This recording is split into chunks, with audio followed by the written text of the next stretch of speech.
Hola gente, aquí Hagoromo-sama.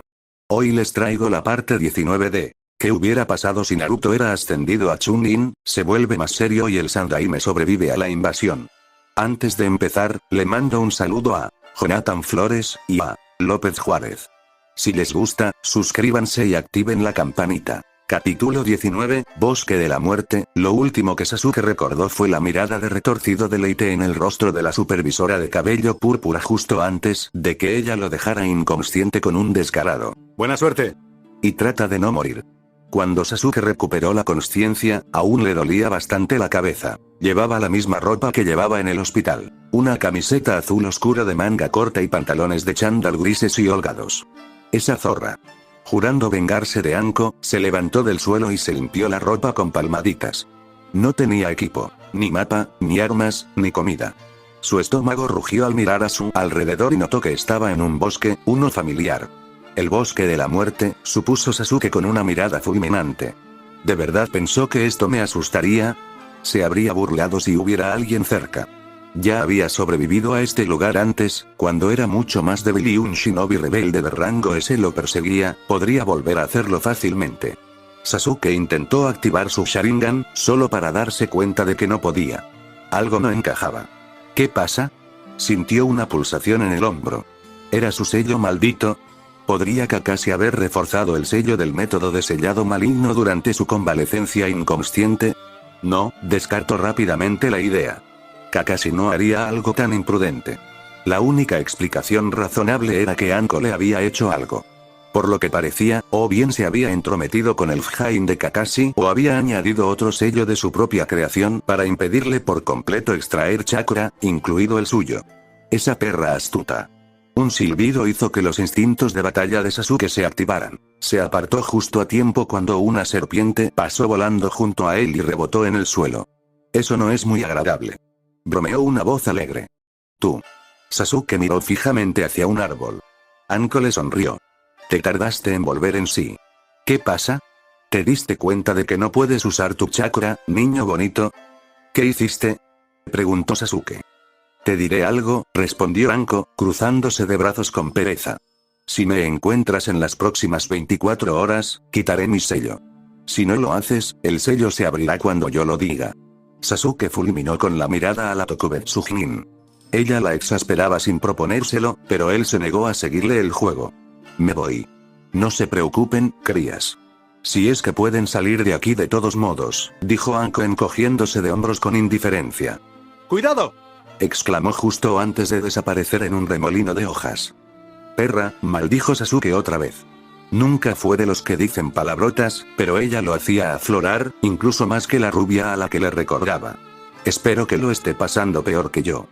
Oh, Valle del Monte Kongurin, habían pasado aproximadamente 3 horas desde que Naruto había puesto un pie en el peligroso valle bajo la montaña donde se encontraba la fortaleza de los simios. No había pasado ni medio día y, sin embargo, su vida había corrido peligro considerable 2 veces. Basta decir que Naruto tenía mucho en qué pensar cuando se alejó de los cadáveres destrozados de 4 escorpiones gigantes bajo el intenso sol. Estaba agotado y agotado. Tenía la vista desenfocada, la piel cubierta de sudor y la ropa rasgada por todas partes, quemada por donde no. Aún no había avanzado mucho, pero ya estaba tan cansado que apenas podía pensar. Luchar era mucho más difícil en el clima excesivamente caluroso del Valle Kongurin. Tenía sed y estaba aturdido, y para colmo, los vapores volcánicos que había inhalado antes mientras perseguía a esos traviesos monitos lo habían dejado mareado y con náuseas. Ni siquiera podía concentrar bien su chakra para usar jutsus una vez que los efectos surtían efecto. Aún así, tenía que seguir adelante si quería cumplir su promesa. Se había dado una semana para llegar a la cima de la montaña. 1 año para regresar a Konoha. 1 año para regresar a Rei. Pensar en ella bastaba para devolverle la vida a sus ojos y lo motivaba a perseverar a pesar del calor. Lo que daría por un baño frío ahora. Oh, Monte Kongurin, Hiruzen se acarició la barba pensativo, con la mirada fija en la bola de cristal que representaba la travesía del rubio por el valle. Interesante, comentó el jefe del clan Sarutobi. ¿Qué te parece, sobrino? Tiene mucho talento, pero es demasiado inexperto. Sarutobi Kage se cruzó de brazos y se frotó la barbilla, pensativo. No es tan despistado como parece, lo admito, y por lo que veo, tiene excelentes instintos de combate que le serán muy útiles si gana más experiencia. Me sorprende que domine el ninjutsu elemental de 4 tipos de naturaleza. Ya no se ve a menudo. ¿Sabe algún Raiton Jutsu? Hiruzen continuó acariciándose la melena mientras respondía. Todavía no lo he visto usar ninguno, pero si siguió mis instrucciones, debería saber al menos 2. Los 5 elementos, muy pocos humanos se molestan en aprender jutsus de los 5 tipos básicos de naturaleza. Enma negó con la cabeza, aunque no con desaprobación. El talento innato del clan Uzumaki para comprender y desarrollar jutsus es bastante temible. Sin duda, algún día será un shinobi extremadamente peligroso. Y aún menos dominan los 5, añadió Kager, mirando a su tío. Mi viejo debió de envidiarlos de niños, ¿no? Tu padre era un hombre de mayor virtud que yo, mi querido sobrino, reprendió Hiruzen con una suave sonrisa. Era de mayor virtud que cualquier shinobi. Oh, Konohagakure, Sakura se quitó las sandalias en cuanto llegó a casa y, con un gemido de cansancio, subió las escaleras hacia su habitación. Acababa de regresar de su examen y estaba cansada y frustrada. Aunque confiaba en haber aprobado la parte teórica, sabía que se había quedado corta en la práctica al no mantener sus reservas de chakra el tiempo suficiente. No le quedó más remedio que tomar 2 pastillas de racionamiento para reponer su chakra, una más de la que le habían concedido, a costa de un crédito no especificado. Sin duda, eso afectaría gravemente su puntuación. Lo que lo empeoraba era que había pasado toda la semana previa al examen perfeccionando su control al mínimo para asegurarse de que sus escasas reservas pudieran aguantar.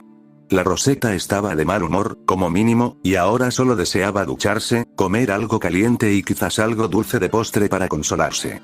Al entrar en su habitación, ya se estaba bajando la cremallera del vestido, mirando su armario, sin darse cuenta de que no estaba sola. Debería decir algo antes de que esto se vuelva incómodo. Sakura soltó un grito mientras se cubría al encontrar a Naruto sentado en su cama. Naruto. Sabiendo que su primer instinto sería hacerle daño, el rubio levantó las manos mientras ella se retiraba tras la puerta y se cubría la modestia. No había visto mucho más allá de su ropa interior, pero dudaba que a la Rosetta le importara. Espera, soy un clon. ¿Estás muerto? Eso es lo que estás. Gritó Sakura mientras lanzaba un puñetazo. Espera. El clon de Naruto le atrapó el puño y lo soltó al instante, sacudiendo la mano. ¿Desde cuando Sakura daba un golpe tan fuerte? Tengo un mensaje de mi verdadero yo. Momentáneamente sorprendida, Sakura bajó las manos. ¿Un mensaje? El clon asintió. El jefe se fue de viaje de entrenamiento. No volverá hasta dentro de un año, así que quería que lo supieras de él, o algo así. ¿Un año? Sakura parpadeó sorprendida. Su mente se desvió a su conversación más reciente con Shikamaru sobre su ex compañero de equipo. Su ira se calmó casi al instante al recordar lo que el heredero del clan Nara le había contado. Oh. El clon frunció el ceño y su expresión se ensombreció. ¿Qué pasa? Nada, dijo Sakura en voz baja, sentada en su silla junto al escritorio. Pasó la mano por la suave caoba, recordando con cariño los días en que hacía sus deberes de historia shinobi o estudiaba las teorías del ninjutsu y el genjutsu. Ahora solo usaba ese escritorio para estudiar medicina. Sakura. La falta de cariño de Naruto al pronunciar su nombre era algo a lo que aún no se había acostumbrado del todo. ¿Qué pasa? No se trata de mí, Naruto, y no pasa nada. ¿Por qué no me dices tu mensaje? La Rosetta había decidido hacía tiempo que haría caso a las palabras de Shikamaru. No le correspondía confrontar a Naruto con la verdad sobre su condición de Jinchuriki. Esperaría a que confiara lo suficiente en ella. Solo entonces diría una palabra al respecto. Bueno, eso fue prácticamente todo. Mi verdadero yo no volverá hasta dentro de un año. Tuvo que irse con poca antelación y no se le ocurrió cómo decírselo, explicó el clon, con el ceño fruncido por la preocupación. Los ojos verdes se suavizaron. Entiendo. ¿Qué entiendes? Preguntó el clon con recelo, demostrando que él, y el original, eran más perspicaces de lo que creía. ¿Qué te preocupa? El hecho de que no me digas por qué tuviste que ir. Claro que tenía una buena idea del por qué, y por eso decidió cambiar de tema. ¿Y qué me dices de que intentaste espiarme mientras me cambiaba, pervertido? No lo era. Negó el clon de inmediato. ¿Cómo iba a saber que entrarías semidesnuda?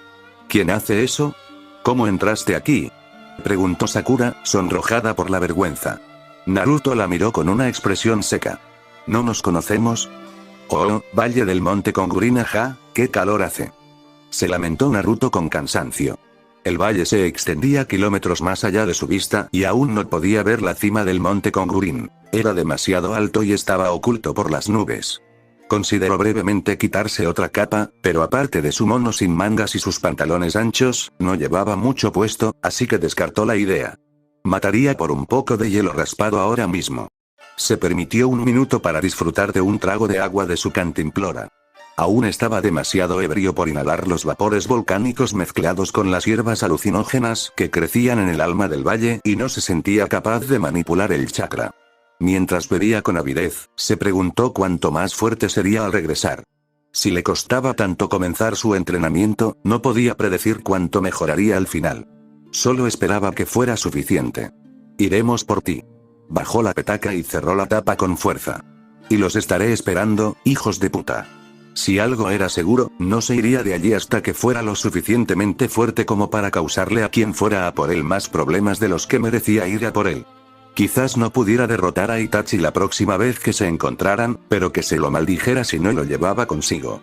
Mantener un ritmo constante era menos agotador que arrastrarse hacia adelante, así que Naruto siguió adelante con eso en mente. El Jinchuriki tenía toda la intención de alcanzar la cima de la montaña en una semana.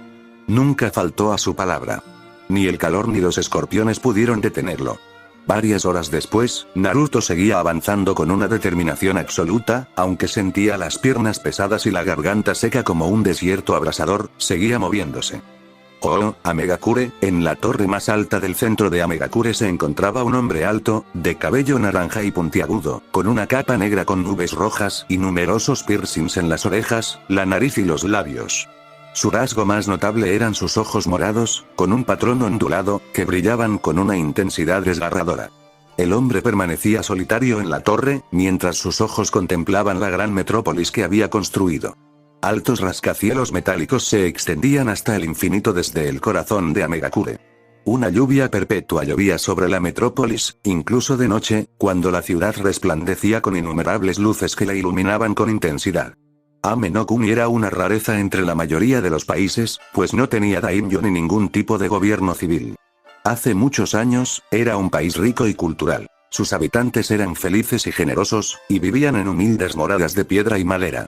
La tierra producía tierra fértil con cada cosecha gracias a su clima único de lluvias tropicales y largos períodos de sol. Nadie pasaba hambre, pues sobraba comida.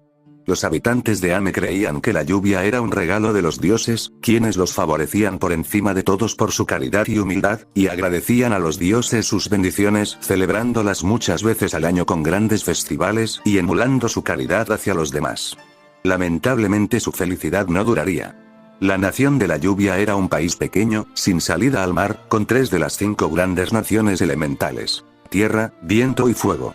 Las naciones de río, hierba y piedra también compartían sus fronteras.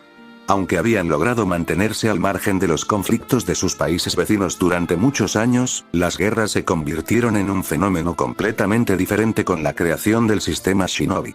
El período de los reinos combatientes, en el que los clanes Shinobi luchaban por el mejor postor, los había afectado relativamente poco, ya que siempre habían podido contratar a sus propios Shinobi para su protección o reunir suficientes cosechas para tributos a cambio de la paz. Esto ya no era una opción con el nuevo sistema Shinobi, en el que los Shinobi juraban lealtad a la patria y al daimi. Ningún ejército podía mantenerse en igualdad de condiciones con una fuerza Shinobi bien entrenada. La codicia, el odio y el miedo generaron un conflicto tras otro, una guerra tras otra. En poco tiempo, ni siquiera Ame pudo permanecer neutral, pues si pagaban tributo de paz a un país, otro exigía lo mismo o los declaraba enemigos. 6 países rodeaban la pequeña nación de Rain. A veces, 6 países en guerra. Cualquier estratega que se precie habría considerado a Ame la plataforma perfecta para una guerra. Al principio, los vecinos de Ame prometieron que solo estaban estableciendo rutas comerciales. Luego, prometieron que solo estaban construyendo almacenes. Finalmente, las promesas cesaron por completo. Ame no tenía daimi ni ejército permanente. Por esas razones, no eran considerados iguales a nadie y, por lo tanto, habían dejado de ser un verdadero país a ojos de sus opresores. No importaba cuánto dinero pudieran ganar ni cuántos cultivos pudieran ofrecer, no podían contratar clanes Shinobi para protegerlos, pues ahora eran sus agresores. La neutralidad ya no era una opción. Era ceder o romper. ¿Qué podía hacer Ame sino doblegarse o romperse? Nada, al parecer. La nación de la lluvia era un país pequeño con menos de 1 millón de habitantes, la mayoría de los cuales vivían en muchos de los asentamientos más pequeños del campo como agricultores y artesanos. No sabían luchar, así que no lucharon, y por ello sus tierras ya no eran suyas en el sentido más estricto, pues ahora estaban pavimentadas con caminos y fortalezas que no construyeron y custodiadas por personas a las que no podían llamar suyas. ¿Qué podían hacer sino callar cuando daimi extranjeros estacionaban sus tropas en sus tierras? ¿Qué más podían hacer sino observar cómo estallaban los conflictos y ejércitos de decenas de miles de hombres marchaban, mataban y sangraban en suelo Ame? Podían pagar el precio máximo por su desafío o simplemente no hacer nada, y por eso no hicieron nada, pues eso era todo lo que podían hacer sin doblegarse ni romperse. Simplemente no hicieron nada. La muerte y la destrucción se tragaron a Ame no Kuni. La lluvia continuó como siempre, aunque ahora tenía un significado diferente. La lluvia ya no era una bendición de los dioses.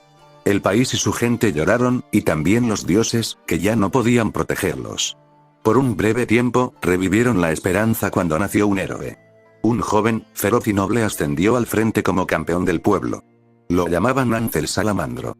Fue quien, sin ayuda de nadie, unió al país y convocó a su gente y su apoyo. Anz era una fuerza a tener en cuenta, tan fuerte como el shinobi más elitista de los 5 grandes, y un maestro de la estrategia. Finalmente, Anz también perdió el rumbo al desilusionarse con su sueño de luchar por el país que lo había nombrado héroe. ¿Qué podía hacer un hombre contra el poder de muchos? Era solo un hombre. La salvación de América no fue tarea para un hombre. Era una tarea para un dios. Solo un dios podía vencer a sus enemigos y solo un dios podía protegerlo. Había una vez un niño llamado Yaiko que soñaba con convertirse en uno de esos dioses. Murió hace muchos años a manos de Anz la Salamandra, quien para entonces no era más que un paranoico del pasado, una sombra de lo que fue. Los verdaderos dioses fueron crueles al permitir que Yaiko muriera a manos del hombre al que una vez había idolatrado. Yaiko murió siendo un joven en su mejor momento. Murió antes de poder obtener la salvación de Ame, antes de engendrar los hijos de Conan, antes de convertirse en un dios. Aunque la tragedia golpeó, no todo estaba perdido. Algo se ganó. El día que Yaiko murió fue el mismo día que nació Pain. Pain era el verdadero dios que Yaiko aspiraba a ser. Y aunque asumió la apariencia del mejor amigo de Yaiko, cuyas manos aún estaban rojas por la sangre de Yaiko, él también estaba muerto. Nagato, gritó una voz suave. Pain se giró para mirar a Conan. Como su origami, su belleza parecía eterna. Él está aquí. No necesitas presentaciones, Conan-san, dijo otra voz. Al fin y al cabo, aquí todos somos buenos amigos, ¿verdad? Una máscara naranja con espirales brillaba de humedad bajo una capa negra con capucha y nubes rojas. Toby, dijo Pain con estoicismo. Veo que has vuelto. En efecto, lo he hecho. Conan miró a ambos hombres con aprensión disimulada. Llevémonos esto adentro. No estaré aquí por mucho tiempo, ¿transmitiste el mensaje? Preguntó Pain. Toby sonrió levemente bajo su máscara. Sí, lo he hecho. ¿Y? Itachi no será un problema, afirmó el enmascarado con seguridad. Nikisame. Estoy completamente seguro de que su excursión a Konoha fue algo único. Muy bien. Pain captó la mirada de disgusto de su ángel. ¿Estás disgustado, Conan? Ambos te retaron directamente, dijo el ángel de cabello azul. Una simple advertencia no basta. Toby la miró con curiosidad infantil. Nunca pensé que fueras rencorosa, Conan-san. Ella lo ignoró y sostuvo la mirada de Pain. No te equivoques, Conan, ambos sentirán mi ira si vuelven a traicionarme. El dios de la lluvia habló con absoluta firmeza. Sea cual sea la razón, debe haber sido algo importante para que Itachi me desafiara. No te preocupes más de lo necesario, insistió Toby con ligereza. Saben lo que pasará, lo que debe pasar, si nos desafían de nuevo. Pain consideró su plan de acción. ¿Estás seguro de que no tienes ni idea de por qué cometerían una imprudencia como infiltrarse en Konoha? Nunca dije que no supiera la razón. Toby se cruzó de brazos, con su único ojo visible puesto en la expresión enojada de Conan. ¿Qué significa esto? Exigió Pain en voz alta. Habla, Madara. Un hombre tiene derecho a sus secretos, Nagato-kun. Conan entrecerró los ojos. ¿Te atreves? Basta, Pain la silenció antes de que pudiera decir nada más. Muy bien, Tobi, puedes guardarte el secreto de Itachi, pero recuerda que te haré responsable personalmente si nos traiciona. Me parece bien, asintió Tobi con naturalidad. Bueno, si me disculpan, tengo otros asuntos que atender. Dios y el ángel observaron al hombre enmascarado desaparecer en un remolino de colores que desgarró el tejido del tiempo y el espacio. Odio a ese hombre, dijo Conan. Pain la reconoció. Lo sé, pero por ahora nos sirve. Afueras de Sunagakure, los desiertos de Kazenokuni se extendían más allá de la vista. Se extendían sin fin, sin un final a la vista.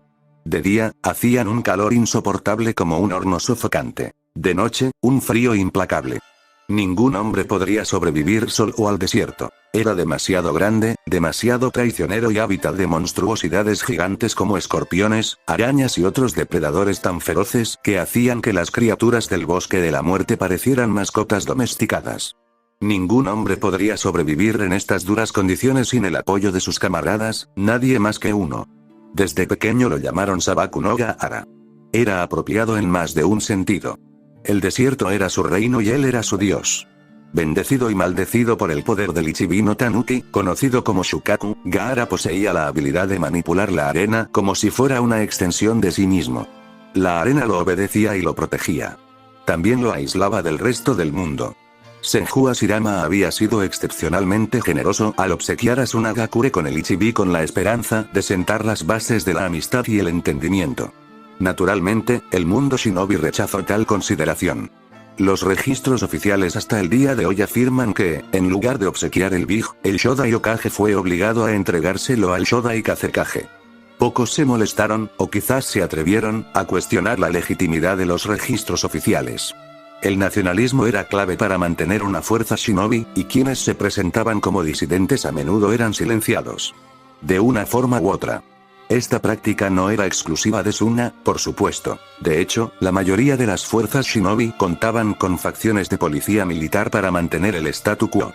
A Sabaku no Gaara no le importaban los detalles, o al menos hubo una época en que no. Aunque no sentía tanto resentimiento hacia nadie como hacia su propio padre, el joven Jinchuriki albergaba un odio intenso hacia los Shodai desde niño.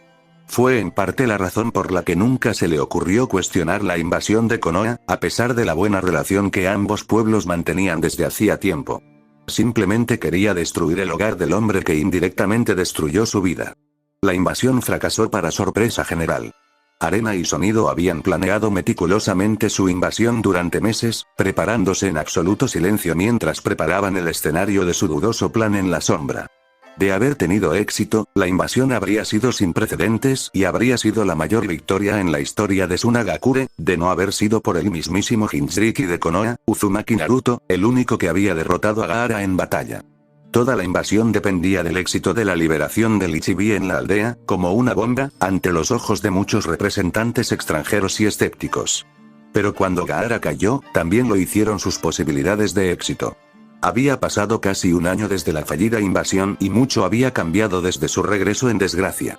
Oto continuó combatiendo a cualquiera que se interpusiera en su camino, usurpando aldeas donde y cuando podía. Sufrieron pérdidas aún más graves que las de Suna, pero ni se desanimaron ni se intimidaron. Orochimaru continuó riéndose en la cara de los 5 grandes con suprema confianza.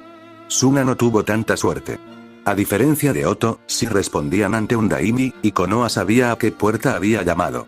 La guerra se había evitado por poco gracias a que el daimi de Kazenokuni no solo negó su implicación, sino que también condenó las acciones de Suna y prometió justicia para Inokuni. ¿Quién podía culparlo si realmente no tenía nada que ver con la invasión?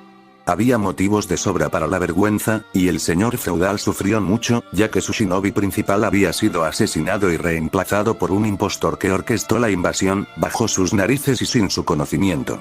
De hecho, todavía había muchos traidores dentro de la aldea involucrados, agentes dobles y traidores que o bien seguían las órdenes de Orochimaru o tenían sus propios planes.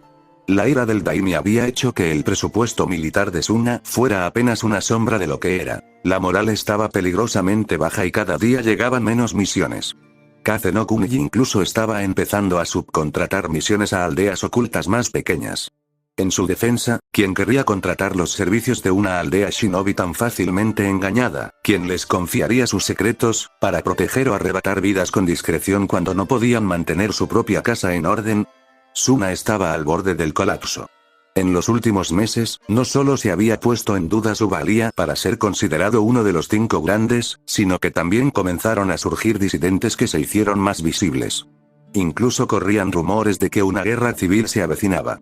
Una facción rebelde dentro de la arena oculta y ganaba fuerza cada día. Shinobi descontentos que se sentían traicionados por su daimi y los comandantes de la fuerza shinobi. El Yondaime Kazekage había sido el primer shinobi en muchos años en inspirar tanta confianza y fe. 2 de los 3 Kazekage anteriores habían sido asesinados, pero cuando el Yondaime demostró ser capaz incluso de derrotar a un Big, Suna renovó la esperanza. Esa esperanza se desvaneció cuando se hizo pública la muerte del Yondaime. Con la moral por los suelos y traidores entre ellos, los ninjas de Suna se volvían cada vez más aprensivos, ansiosos y rebeldes. Si se quería restablecer el equilibrio, habría que lidiar con los traidores, y era por esa razón que el Jinchuriki de Ichibi estaba aquí, en un oasis apartado aproximadamente a 2 millas en las afueras de Sunagakure, donde estaba aislado del resto de la aldea mientras esperaba. Los ojos verde azulado de Gaara estaban fijos en el terreno de las tumbas. Poca gente conocía la tumba. Era un lugar solemne, un santuario para la esposa del difunto Kazekage. Gaara solo había estado allí 2 veces antes, ambas con su padre y sus hermanos, cuando era pequeño. Maldijo a Baki al leer el nombre de su padre y casi sonrió con capricho. ¿Qué pensaría su padre de la situación actual? ¿Culparía a su hijo como todos los demás en la aldea? Gaara no necesitaba relacionarse más con la gente para saber que lo culpaban, lo maldecían por no haber iniciado la invasión correctamente. Si le importara lo suficiente, se preguntaría qué hacían con el Consejo Shinobi. Orochimaru no podría haber involucrado a Suna sin al menos algún apoyo. Con toda probabilidad, su padre, sin saberlo, había estado en compañía de traidores que se habían aliado con la serpiente. No había otra explicación razonable para que su padre, el único hombre conocido capaz de dominar y suprimir por completo a los Ichibi mediante el dominio absoluto del elemento imán, hubiera caído tan fácilmente en una emboscada. Los ojos de Gaara se dirigieron a la tumba que estaba al lado de su padre y que pertenecía a su madre Karura. Tu madre no te amaba, Gaara. Maldijo tu existencia y la de la aldea. Las palabras de Yasamaru todavía duelen después de todos estos años. La mirada del Jinchuriki Ichibi se desvió hacia las otras 3 tumbas bajo las de sus padres. No leyó los nombres en las diminutas lápidas. No les daría eso. De izquierda a derecha. 1 mes y 3 semanas, un niño con los mismos ojos verde azulado que los suyos. 2 meses y 3 días, una niña con los ojos oscuros de su padre. 3 meses y 3 días, otro niño, nacido con ojos oscuros y un mechón de cabello castaño claro. Gaara había visto las fotos y leído los archivos. Su padre seguía sonriendo durante esos embarazos, ambos lo hacían. Ambos albergaban esperanza, una esperanza que perdieron cuando él fue concebido. Solo había visto una foto de sus padres cuando su madre estaba embarazada de él. No había alegría en sus ojos ni sonrisas en sus rostros, solo expresiones vacías, como si ya lo hubieran perdido, como si no hubieran luchado por su supervivencia. A veces, en sus momentos más íntimos, Gaara se preguntaba si quizás sus padres albergaban un poco de felicidad al nacer. ¿Se habría alegrado su madre con su nacimiento, aunque solo fuera un poco, o realmente los habría maldecido a él y a la aldea por exprimirle hasta la última gota de vida? Los puños pálidos se apretaron. Gaara sintió una presencia a través de la arena. Esperaba compañía, aunque no amistosa. ¿Gaara? Preguntó una voz familiar con desconcierto. Temari se había vuelto aún más hermosa desde los exámenes Chunin. El Jinchuriki pelirrojo la miró brevemente por encima del hombro. No deberías estar aquí. Temari frunció el ceño, algo confundida, no solo por la presencia de Gaara, precisamente allí, sino también porque le estaba diciendo que se fuera. Te dejo con eso después de presentarte mis respetos. Ellos también eran mi familia, ¿sabes? También se había vuelto más atrevida en los últimos meses. Había venido preparada con flores para sus padres y sus hermanos no nacidos. ¿Qué hacen aquí? ¿Odian este lugar? Al principio no dijo nada, pero cuando se hizo evidente que ella no tenía intención de irse a su orden, cedió. Espero compañía. Los ojos de Temari se abrieron de par en par por un instante y luego se entrecerraron. El significado de sus palabras no pasó desapercibido para ella. Por un momento, pensó que lo abofetearía. Aquí. Susurró con incredulidad. Aquí. ¿Por qué los trajiste aquí? Gaara se negó a responder. Baki no le había ordenado específicamente que viniera a ese lugar. Tampoco sabía por qué. Simplemente le apetecía. No te protegeré si te quedas. Temari resopló con desdén, algo que jamás habría hecho hace apenas unos meses. No subestimes a tu hermana mayor.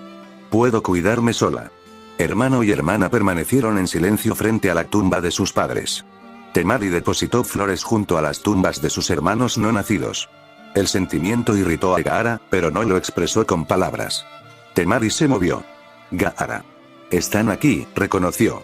Claro que lo sabía, nadie podía esconderse de él en el desierto, pues era un dios entre las dunas. Konohagakure, Tsunade estudió detenidamente el informe que tenía delante, frunciendo el ceño mientras hacía cálculos mentales. No había tenido mucho tiempo para leer los informes del clan desde que se convirtió en Hokage debido al estado en que se encontraba la aldea tras la invasión, y como no era de las que presionaban sobre temas políticos a menos que fuera absolutamente necesario, se había conformado con dejar los informes en segundo plano. Si no hubiera sido porque Shizune se lo recordó el otro día, probablemente los habría olvidado por completo. Los informes de clan eran similares a los informes presentados por los jefes de división, redactados y enviados por los jefes de clan, e incluían el estado de sus miembros, cuántos estaban en servicio activo, etc. A menudo eran largos, tediosos y bastante pasivos, cargados de críticas sobre una gran cantidad de temas. Casualmente, Tsunade estaba leyendo uno de esos comentarios en el informe del clan Iga. El señor Yashi opinaba que la guarnición local estaba haciendo un trabajo bastante malo para mantener a raya a sus shinobi y tenía numerosas sugerencias para disciplinar mejor a los shinobi que se portaban mal. Para ser justos, Tsunade había recibido varias quejas similares y, para colmo, había recibido noticias inquietantes el día antes de la desaparición de un Chunin llamado Fukuda Shinya. La Godaime encargó a su comandante Anbu que investigara personalmente la desaparición de Fukuda. No sabía qué pensar de la desaparición, pero sabía que no podía permitirse perder más credibilidad. ¿Qué diría eso de la Hokage si uno de sus hombres desaparecía y ella no sabía nada al respecto? Por supuesto, no solo le preocupaba su reputación, le preocupaba el Chunin desaparecido, ya que era su trabajo. Como Hokage, era responsable de la fuerza shinobi, y era su obligación asegurarse de que sus hombres estuvieran listos y capacitados para servir al país y a la aldea. Eso también significaba que era su deber dar cuenta de todos los shinobi. Era particularmente preocupante que Fukuda no hubiera sido visto en su puesto durante varios días antes de que se reportara su ausencia. Por lo que ella entendió, él había estado conectado con varios espías en la invasión, aunque Ibiki personalmente lo absolvió varias semanas después. Tsunade dejó el informe y se frotó la barbilla. Se le había ocurrido una idea, pero antes de que pudiera considerarla, la puerta de su oficina se abrió y Jiraiya entró tranquilamente. Afueras de Tsunagakure, aterrizaron en la arena, ligeros como plumas, silenciosos y observadores. Eran al menos 3 docenas. Vestían uniformes shinobi negros iguales, incluyendo máscaras, y portaban cimitarras y cadenas de curvas malvadas. No portaban insignias ni hablaban, pero Gaara sabía quiénes eran. Pertenecían a un clan de asesinos provenientes de una de las muchas islas remotas cerca de Kaminari no Kuni, una aldea oculta, fiel a su nombre, inaccesible para los forasteros. Gaara sabía que sus enemigos estaban dispuestos a pagar a los mejores Ri para eliminarlo. Este clan de asesinos en particular no era precisamente barato. Eran perfeccionistas, muy disciplinados en el trabajo en equipo y con un éxito absoluto. No eran particularmente poderosos individualmente, pero se consideraban invencibles trabajando en equipo, algo para lo que habían sido entrenados desde su nacimiento. Baki le había dicho que aparecerían cuando estuviera más vulnerable. Su mirada se dirigió a Temari, bastardos. Konohagakure, ¿te vas? Jiraiya estaba apoyado contra la pared junto a la puerta. Así es, Hime. ¿Me vendrías bien?, dijo Tsunade con el ceño ligeramente fruncido. Se sentó detrás de su escritorio. Seguro que puedes, respondió el sabio juguetonamente. ¿Sabes a qué me refiero? La Godaime lo fulminó con la mirada un instante, pero luego cedió, suspiró y se reclinó aún más en su silla. ¿A dónde vas? ¿Recuerdas aquella cumbre de la que te hablé?, preguntó Jiraiya. Tsunade recordó que el ermitaño le había informado de ello en una carta y en persona semanas atrás. Es Gen y un montón de gente sospechosa, dijo Jiraiya con total seriedad. Orochimaru podría estar allí. Preferiría enviarle un representante, lo sepan o no, añadió antes de que él pudiera corregirla. A Orochimaru nunca le gustaron las multitudes. Nunca le gustó nada. Te ofrecería volver, pero sé que te negarías. Lo haría, admitió Jiraiya. Tsunade frunció el ceño. ¿Estás preocupado por mí? Me conmueve. La princesa babosa ignoró el comentario inmaduro. ¿Cuándo volverás? 3 meses, quizás. No lo sé, admitió encogiéndose de hombros. Tengo otras cosas que atender, informantes con los que hablar y deudas que pagar. Ya sabes, cosas aburridas. ¿Me lo estás diciendo?, respondió Tsunade señalando la montaña de papeles a su derecha. Nunca debí dejar que ese chico me engañara para aceptar este trabajo. No tuviste ninguna oportunidad contra él, ¿verdad? Tsunade sonrió irónicamente. Supongo que no. Los Sannin intercambiaron una última mirada. Jiraiya consideró besarla antes de irse, pero decidió no hacerlo y, en su lugar, despegó la etiqueta de privacidad que llevaba detrás. Nos vemos, Tsundeime. Mantente a salvo, Jiraiya. El sapo le dedicó una sonrisa. Lo haré. Afueras de Sunagakure, los asesinos eran rápidos y ligeros. Atacarlos era como intentar golpear una hoja al viento. Eran tan ágiles y precisos que no desperdiciaban ningún movimiento, pues maniobraban en silencio, trabajando en perfecta sincronización al cambiar de formación y esquivar olas de arena y ráfagas de viento. Gaara cortó el viento con las manos e intentó acorralarlos. Si lograba controlar su movilidad, disfrutaría de una victoria relativamente fácil. Estaban en el desierto, después de todo. Desafortunadamente, no iba a ser tan fácil, pues sus enemigos lo interpretaban como un libro abierto, como si supieran lo que iba a hacer incluso antes de que lo hiciera. Debieron haberlo observado y planeado meticulosamente con antelación. En un intento por pillarlos desprevenidos, el Jinchuriki levantó los brazos mientras la arena de su calabaza los protegía de chorros de agua multidireccionales y rayos, mientras levantaba el desierto bajo sus pies, obligándolos a elevarse por los aires. Rendan. Suna Shigure. Sus sucesivos disparos de llovizna de arena solo alcanzaron a 3 de 36. Eran tan hábiles en el trabajo en equipo que se apartaron mutuamente del peligro, sufriendo así las menores bajas posibles. Un proyectil brilló a la luz del sol. Kamaitachi.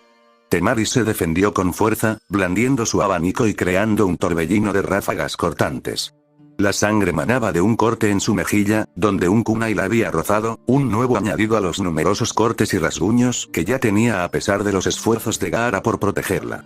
Su puntería fue lo suficientemente certera como para alcanzar al shinobi ofensivo que llevaba dentro con su técnica de viento, cortándolo en pedazos. Murió en segundos. Pero Gaara sabía que no sería suficiente.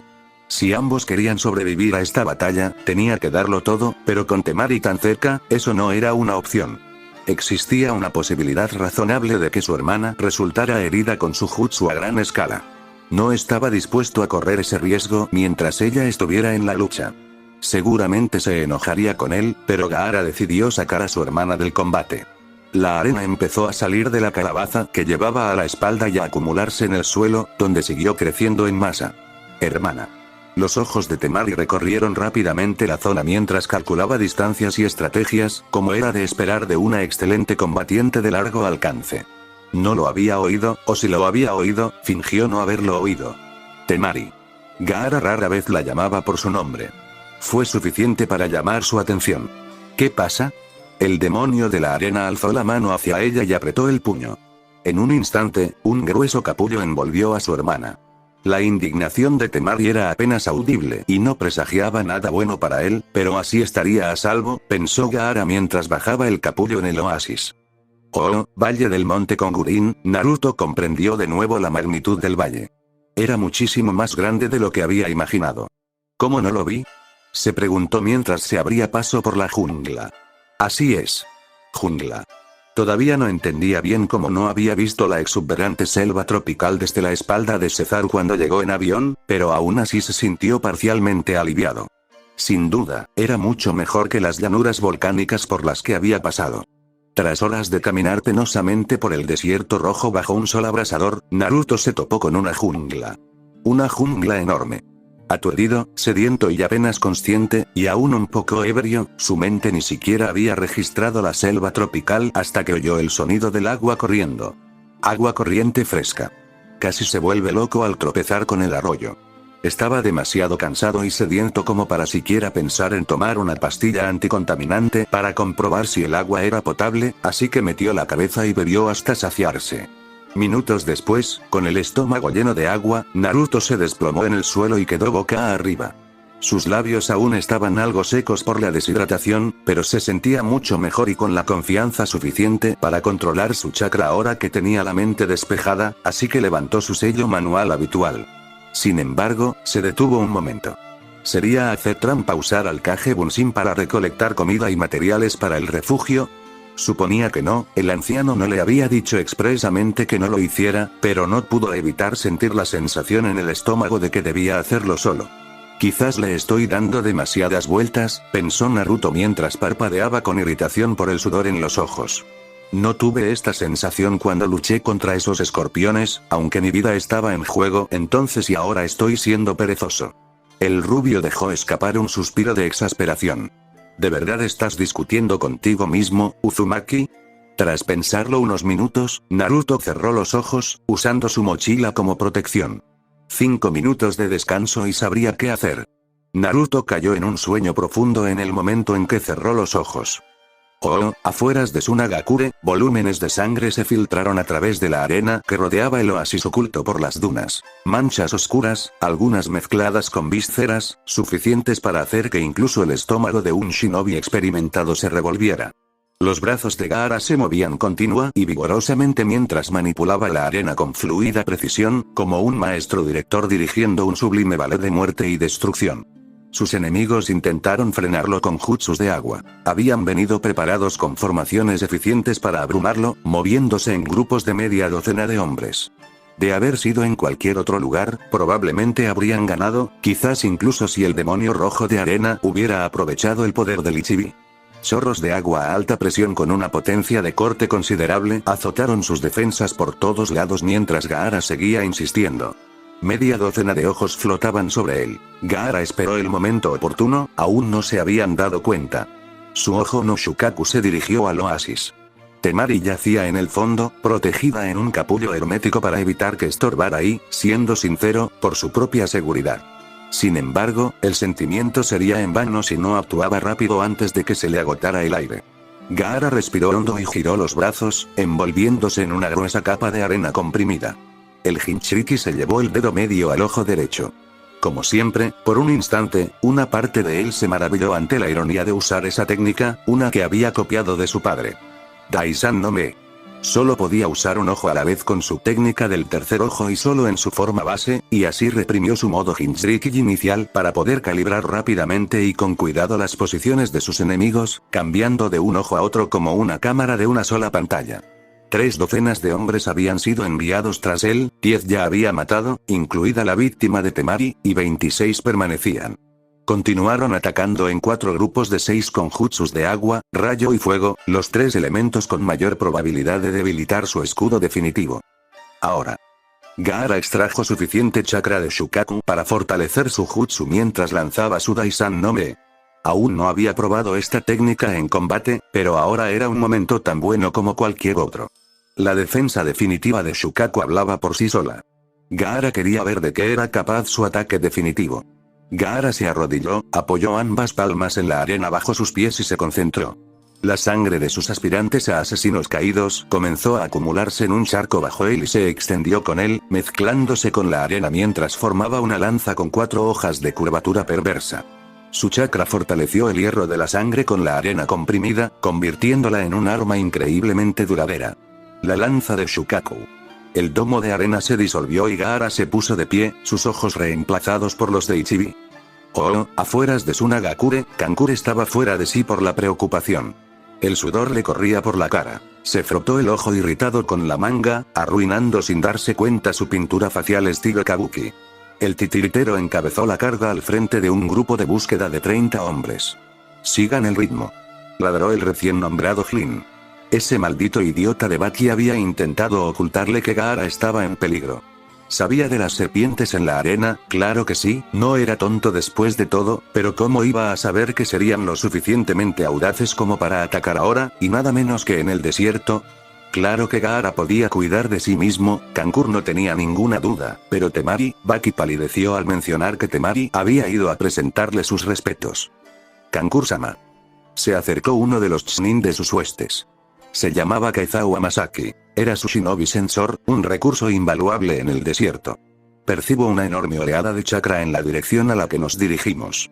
Los ojos de Kankuro se oscurecieron. Gaara. Yo también lo pensé, asintió el sensor. Kankuro-sama, sigue subiendo. Quizás deberíamos esperar refuerzos por si el Ichibi escapa. Para nada. Mi hermana está con él, y Gaara no puede controlarse cuando usa el poder del Ichibi. Sus piernas se tensaron aún más. Su respiración se volvió más agitada. Los titiriteros no tenían mucha resistencia para ser combatientes estáticos a larga distancia, y Kankuro llevaba una marioneta a la espalda. Vamos. Corrieron en tenso silencio durante un rato, sin duda ansiosos y aprensivos. Era muy probable que Gaara perdiera el control si los asesinos lo presionaban demasiado. Sin embargo, Kankuro estaba bastante más preocupado por su hermana y se esforzó por correr aún más rápido, hasta el punto de tener una ventaja considerable sobre sus hombres. Sospechaba que no lo estaban dando todo, aunque no podía culparlos. Gaara era su hermano, estaba bastante acostumbrado, pero sus hombres no sabían nada de él. Probablemente creían todos los rumores, incluso los absurdos como el que sugería que Gaara fue quien mató al difunto Kazekage. La mente de Kankuro se remontó al momento, poco después de su regreso en desgracia. Fue la primera y única vez que su hermano menor había confiado en él. Gaara, Baki te ha estado buscando por todas partes. Deberíamos, hermano, ¿por qué crees que perdí contra Uzumaki Naruto? No, no lo sé. Quizás tuvo suerte. Gaara negó con la cabeza.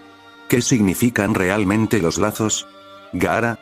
Hasta ahora, mis vínculos con los demás solo han sido de odio y asesinato, pero ahora, después de que me venció, he estado pensando. Quizás pueda cambiar. Quizás pueda ser más como él. Estamos aquí. Informó Kaizawa. Los ojos de Kankuro se abrieron de par en par, conmocionados, al llegar al lugar de la batalla. Sus piernas seguían moviéndose, sin percatarse de que su grupo de búsqueda se había detenido. Sus ojos, aún más abiertos que los suyos, estaban llenos de miedo. Había tanta sangre, Gaara se encontraba en medio de una formación de dunas renovada, con los brazos cruzados y una lanza de sangre y arena levitando tras él. A su alrededor, varias docenas de lanzas sobresalían de la arena. Unas 2 docenas de hombres permanecían suspendidos, con los cuerpos perforados mientras la sangre seguía goteando de sus cadáveres.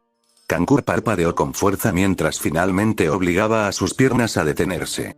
Por un momento, pensó que el cabello de Gaara había crecido, solo para notar que su hermano menor estaba empapado en sangre, probablemente del asesino montado en la lanza que flotaba sobre él.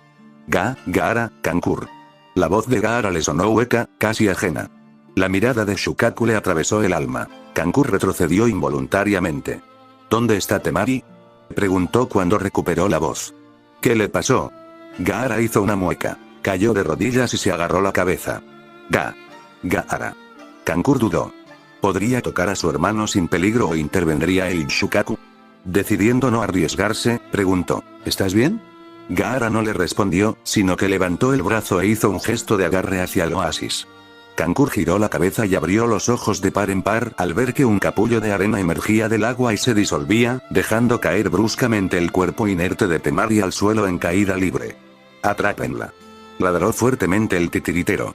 Antes de que nadie pudiera intervenir, Gaara ordenó a la arena del desierto que se disparara y asegurara a su hermana. Por un instante, Kankuro no podía creer lo que veía. ¿Acaso Gaara se había esforzado demasiado para salvar a Temari? Gaara respiró pesadamente, encontrando sus pies y cruzando sus brazos, la fatiga era evidente en sus ojos. Luchó contra el Ichibi por el control, comprendió Kankuro. No sabía que pudiera luchar contra él. ¿Pero por qué? Se giró y corrió hacia su hermana. Médico. Mientras ladraba órdenes, comprendió de golpe. Gaara había luchado contra el Ichibi no por sí mismo, sino para proteger a Temari. Gaara, mientras Kankuro miraba a su hermano, vio algo, un destello, una sombra. Gaara, detrás de ti. Uno de los asesinos había sobrevivido y se había ocultado bajo la arena. Deténganlo. Gritó la orden mientras liberaba a Karasu. En el calor del momento, Kankuro no se dio cuenta de que su sensor debería haber notado, debería haber percibido al asesino. ¿Por qué estaban todos tan callados? Antes de que Karasu pudiera acercarse a su objetivo, el shinobi sin nombre se abalanzó sobre su hermano, con la espada lista para asestarle un golpe mortal. La arena estalló y envolvió a los asesinos, pero no antes de que su espada le abriera un tajo en el rostro a Gaara. Una astilla de sangre fluyó a través del viento. Gaara.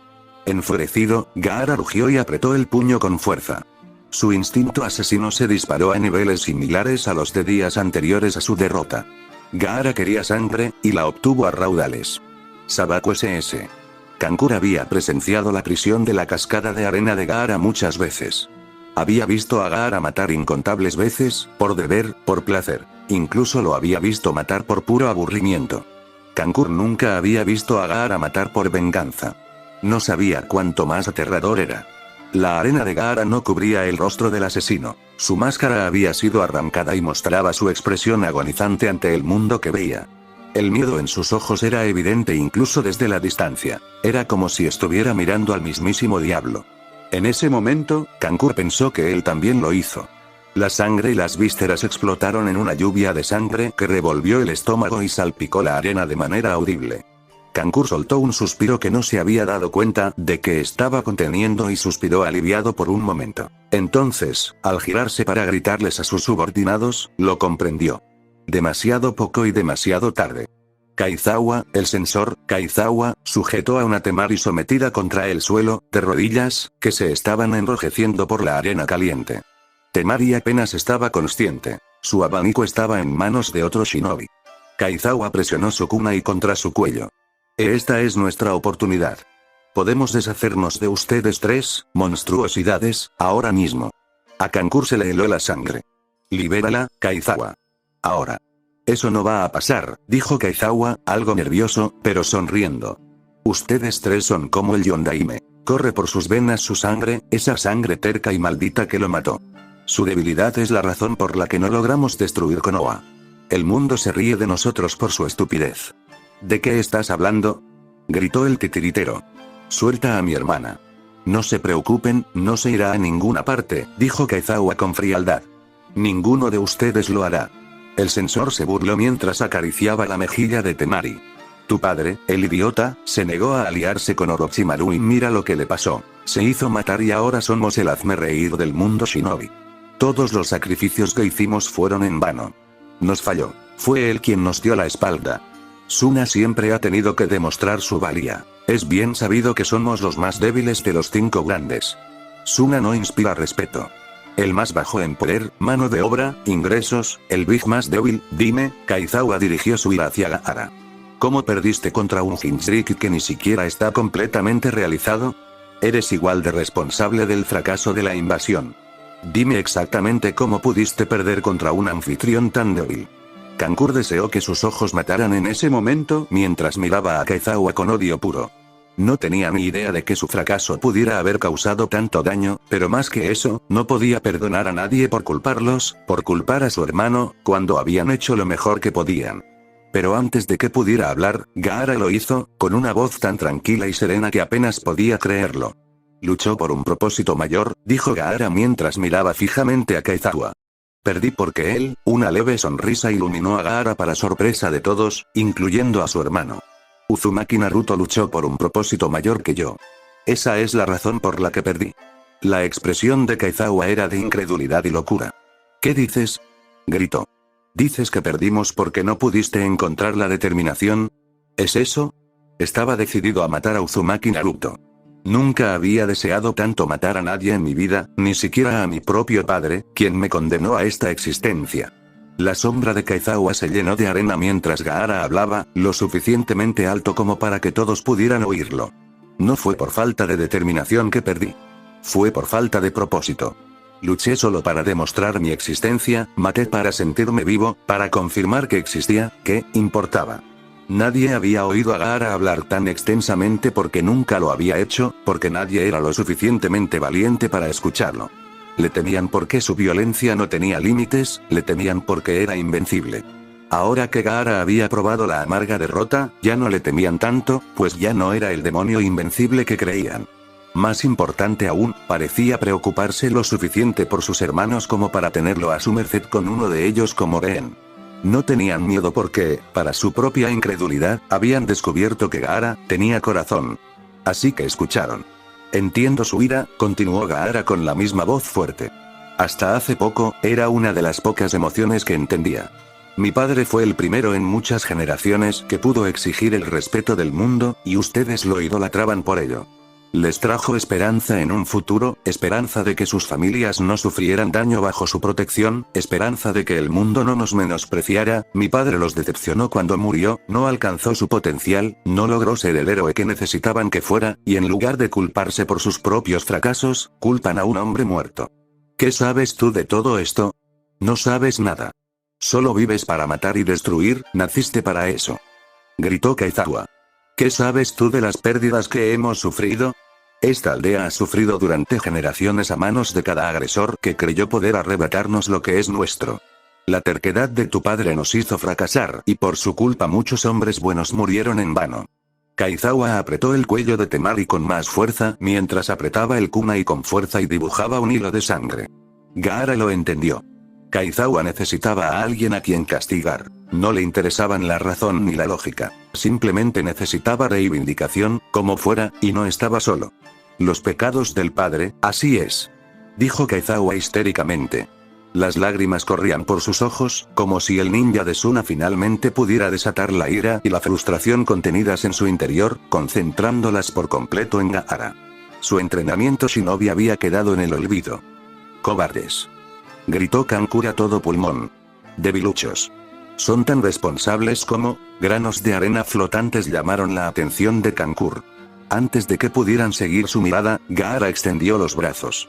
Mi hermano y mi hermana son débiles, demasiado débiles como para haber tenido control de la situación. Si quieren venganza, vengan y tómenla. Mi arena no los detendrá. Mátenme y acaben con esto, pero no les harán daño. Kaizawa soltó una carcajada, sin darse cuenta de que era el único. Todos los demás estaban demasiado sorprendidos como para decir nada, demasiado atónitos ante la incredulidad de lo que Gaara proponía.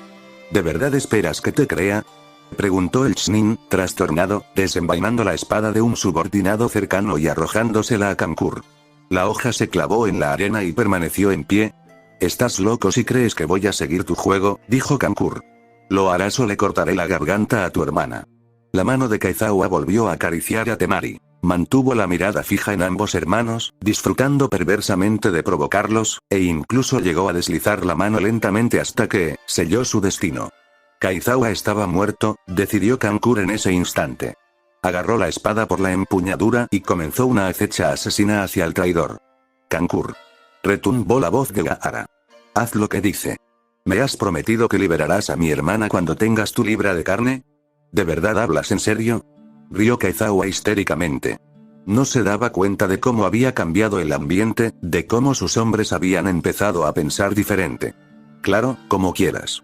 Mátalo, títere, antes de que avergüence aún más a tu hermana. Para recalcar su punto, Kaizawa apretó. Kankura sintió fuego en el estómago al girarse y alzar la espada. Si vas a hacer algo, más te vale que lo hagas ya, Gaara. Mientras nos tienen vigilados. Rugió Kankura furioso mientras cargaba contra su hermano. La espada descendió justo cuando la arena estalló, lanzando a los hombres hacia el cielo y encerrándolos en ataúdes de arena levitantes. Kankura detuvo su impulso y giró, corriendo de inmediato hacia Temari mientras ésta se desplomaba hacia adelante. Logró atraparla y la abrazó con fuerza. ¿Por qué tardaste tanto?, preguntó Temari débilmente. Había estado consciente todo el tiempo, aunque demasiado debilitada por la falta de oxígeno como para ser de mucha ayuda, y por eso había fingido estar inconsciente, incluso a pesar de Kaizawa. Kankura soltó a su hermana y se levantó, espada en mano, con una mirada asesina en los ojos, dirigida hacia la masa de arena de la que sobresalía la cabeza de Kaiza. Gaara, es mío. No. Tienes razón, es mío, insistió Temari. Kankura la miró con resentimiento, aunque no podía culparla. El sensor traidor los había perjudicado a ambos. No. Miraron a Gaara simultáneamente con la misma incredulidad y abrieron la boca para discutir, pero él no quiso saber nada. Nadie muere. Gaara, ¿qué quieres decir? Temari tuvo dificultades para contener su sorpresa e incredulidad mientras fingía estar inconsciente, pero estaba segura de que esas palabras la habrían delatado. Basta. La palabra no solo le sonaba bien, sino que incluso le resultaba extraña, sobre todo al relacionarla con su hermano menor.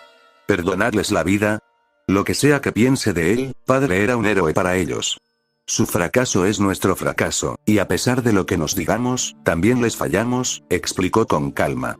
Aunque, para ser sincero, me alegro de haberlo hecho. Kankuro entendió. Uzumaki Naruto. Temari no había estado presente cuando Gaara se confesó con él, no se había dado cuenta de cuánto había cambiado. Kankuro puso una mano en el hombro de su hermana. Su odio por Kaizawa seguía presente, pero comprendió que era más importante. Gaara había cambiado. Presionarlo para que quitara otra vida simplemente no estaría bien. Es su vida lo que buscaban, es su decisión. En circunstancias normales, Temari no lo habría dejado pasar. Habría insistido hasta obtener un resultado satisfactorio, pero no era ajena. Bien. ¿De verdad crees que te vamos a creer? Canturreó Kaizawa provocativamente. No engañas a nadie, demonio. Gaara lo miró directamente. ¿Qué? ¿No te gusta esa palabra, demonio? Kaizawa se burló. Cállate, Kaizawa, dijo otro shinobi de Suna en voz baja. Acepta tu destino como un hombre. Se acabó. ¿Crees que te perdonará por esas palabras, idiota? Tiene que matarnos, es lo que hace. Es una compulsión, ¿no?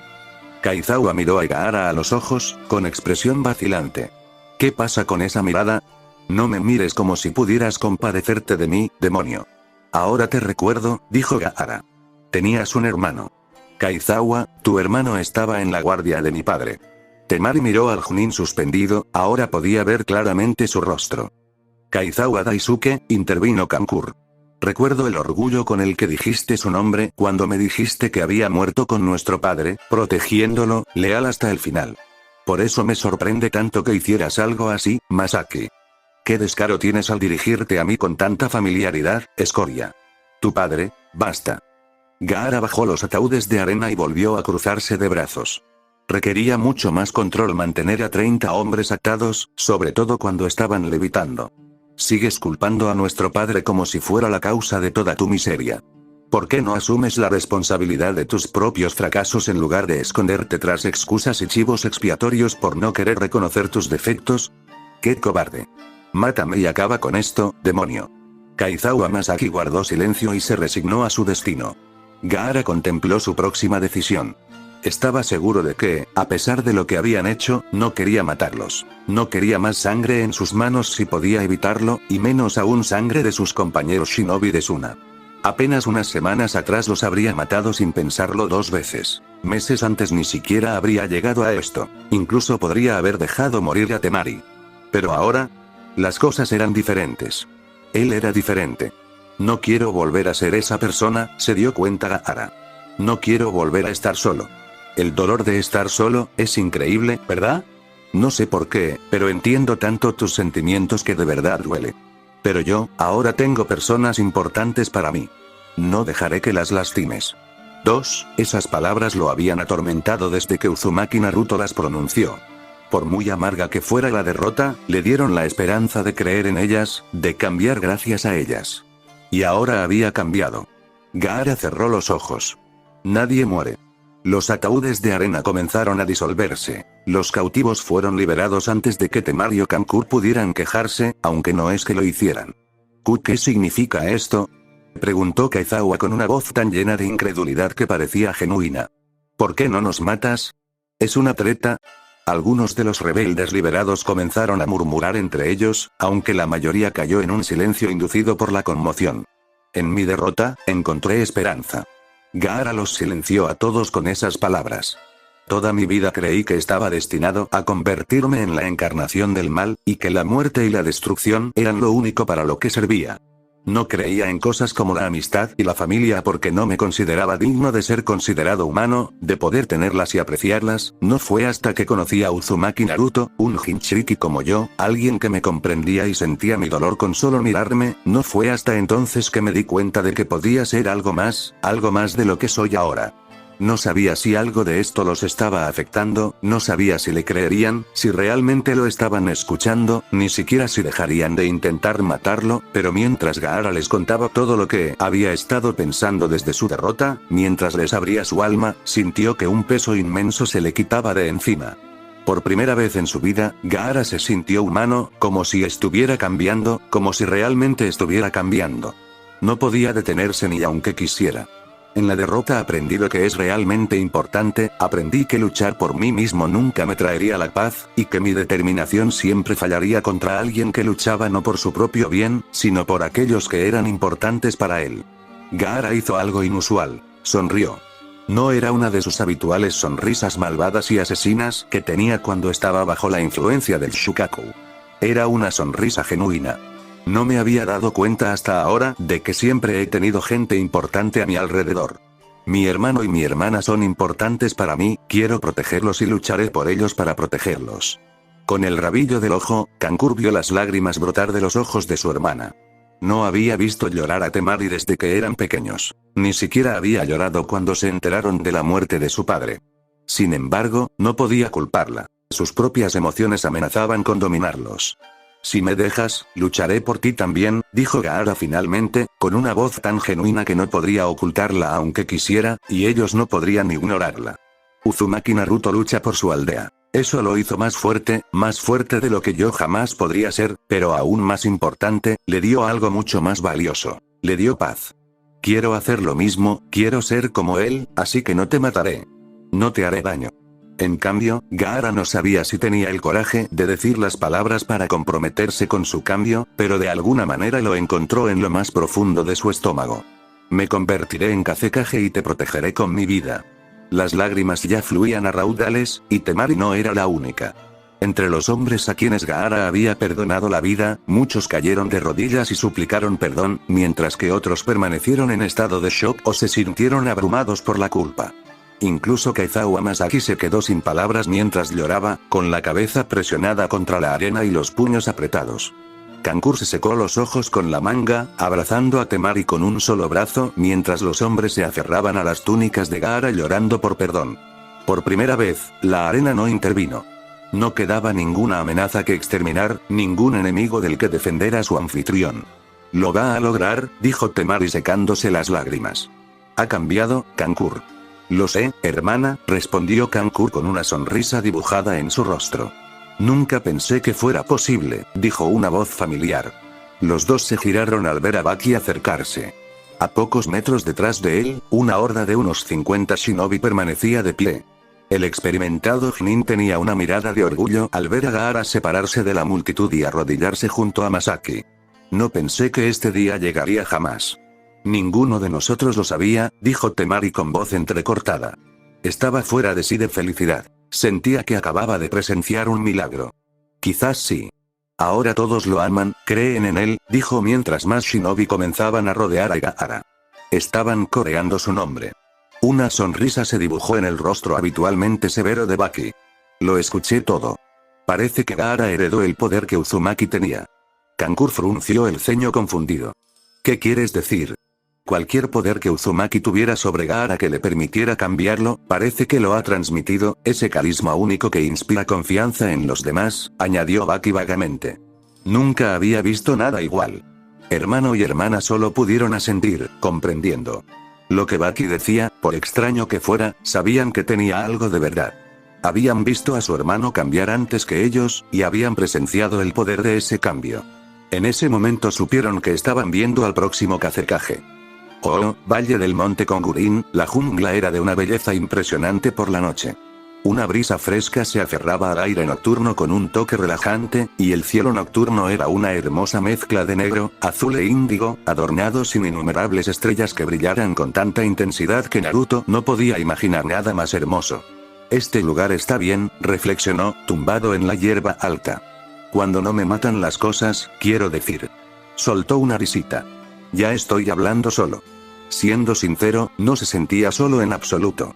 De hecho, se sentía más en paz ahora que en Konoha, tumbado en la hierba de la jungla con la vista más hermosa que jamás había tenido, la agradable brisa en la piel y el murmullo de los arroyos y las criaturas invisibles moviéndose en la oscuridad.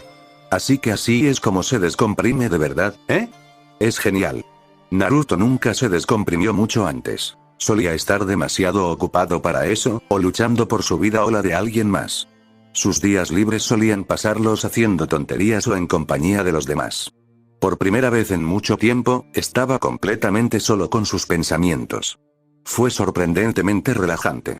Naruto sacó su colgante de debajo de su traje y lo admiró con atención. El Shodai Hokage lo había usado, probablemente incluso en batalla. No había palabras para describir lo genial que era, solo pensarlo le hizo sonreír. Ahora que lo pensaba, tenía una conexión inusual con el Hokage. Su padre era el Yondaime. El Sandaime lo crió y estaba emparentado con los Shodai, Nidaime y Godaime por línea materna. La sospecha de Sarugaku sobre él tenía más sentido ahora que antes. Era casi como si un poder superior estuviera actuando. ¿Acaso su conexión con el antiguo Hokage no sería una simple coincidencia? Con la cabeza apoyada en un brazo y el otro estirado como si se aferrara a la cortina de oscuridad que era el cielo, Naruto dejó que su mente vagara del Hokage a su madre. El clan Uzumaki era algo extraordinario si su madre había logrado protegerlo poco después de sobrevivir a la extracción de un Bigi al parto, dos pruebas que sin duda matarían al Jinchuriki promedio, si es que tal cosa existía, y otra potencialmente letal para cualquier mujer, pero aún más para una Jinchuriki que tendría que soportar el dolor del parto mientras protegía a un Big. Eso lo impresionó aún más que el legado de su padre, y significó más para él que cualquier otra cosa por el simple hecho de que ella lo hiciera por él. El hecho de que viviera era prueba innegable de que fue amado al nacer. Eso era algo que la mayoría de los niños daban por sentado. En su mente, sus padres debían amarlos, esa era su labor. Pero para un huérfano solitario que desconocía por completo su ascendencia o sus antecedentes, era normal asumir lo peor, que no eran amados ni deseados, sino percibidos como algo negativo, una molestia. Naruto había jurado nunca dejar que sus hijos se sintieran así si alguna vez se establecía, lo que era una incertidumbre mayor para él que para cualquier otra persona que conocía, ya que era un Jinchuriki y tenía una organización de shinobi de rango S que se dedicaban a cazarlo y extraerle el kibi. Si no fueran unos imbéciles intentando matarme, podrían tener la maldita cosa. Desde que descubrió que era el anfitrión del asesino de sus padres, su resentimiento hacia el kibi había crecido exponencialmente. Odiaba a la bestia, simple y llanamente. Si estuviera en su poder, haría sufrir al zorro eternamente. Pensar que sentí lástima por él. Por mucho que le temiera al zorro, sabía que no era muy diferente de un pájaro enjaulado, y en cierto modo, podía identificarse con él, pero no había nada en este mundo que pudiera hacerle perdonar al Big por matar a sus padres y, posteriormente, convertir su vida en un infierno. Ahora solo podía imaginar cómo habría sido la vida si sus padres estuvieran vivos. Dudaba que tuviera que ocultar su secreto. Naruto suspiró. No era propio de él pensar en escenarios hipotéticos. A pesar de lo cómodo que estaba, sabía que era hora de irse. Había descansado lo suficiente y tenía una fecha límite que cumplir. Un día menos, faltan 6, pensó mientras se levantaba y se colgaba la mochila al hombro.